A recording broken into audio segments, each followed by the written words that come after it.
Salut et merci d'être là.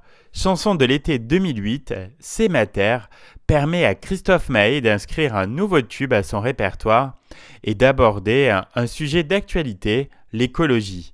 Découvrons les origines de ce titre qui a pris toute sa dimension grâce à des chœurs africains.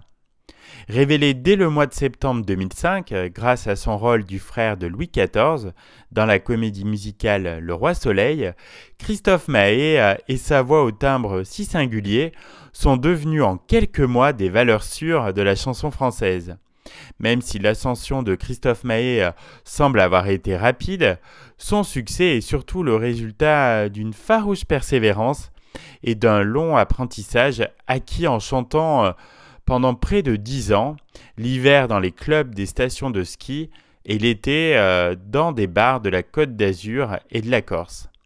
En pleine tournée du Roi Soleil et face à l'engouement du public pour les prestations acclamées de Christophe, la maison de disques Warner demande au jeune artiste de préparer un album solo. Entre deux représentations du Roi Soleil, Christophe Maé se met donc au travail. Avec des amis compositeurs, il crée des morceaux fidèles à ses influences, la soul, le reggae et le blues. C'est avec le guitariste corse Jean-François Oricelli, rencontré quelques années plus tôt, que Christophe Maé imagine sur sa guitare fétiche une musique gaie et chaloupée, très esprit vacances et été. Comme il l'a fait pour d'autres titres, Christophe demande ensuite au célèbre parolier Lionel Florence de trouver un texte pour habiller sa mélodie. Lorsqu'il reçoit la nouvelle musique de Christophe Maé, Lionel Florence songe immédiatement à Yannick Noah.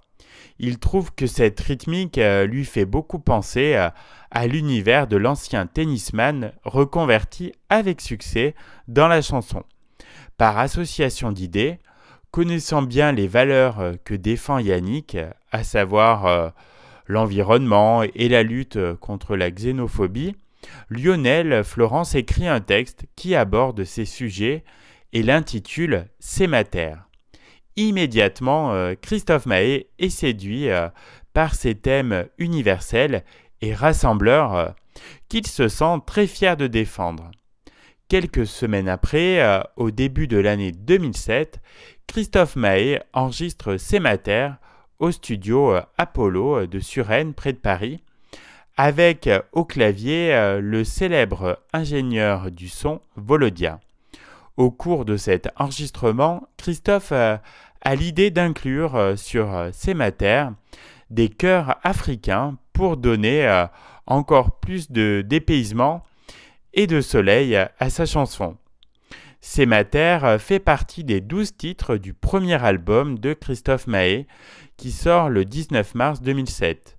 Ce disque, intitulé Mon paradis, se vend à plus d'1,5 million d'exemplaires.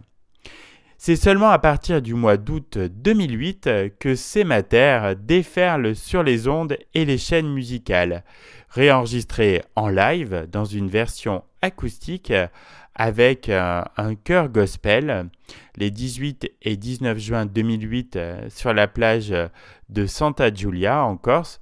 Le titre est choisi comme single pour promotionner la sortie du premier CD live et DVD de Christophe Maé. Véritable chanson de scène, C'est ma terre est devenue l'une des préférées des fans du chanteur. À chacun de ses nombreux concerts, Christophe Maé l'interprète toujours après avoir délivré un message de tolérance à son public.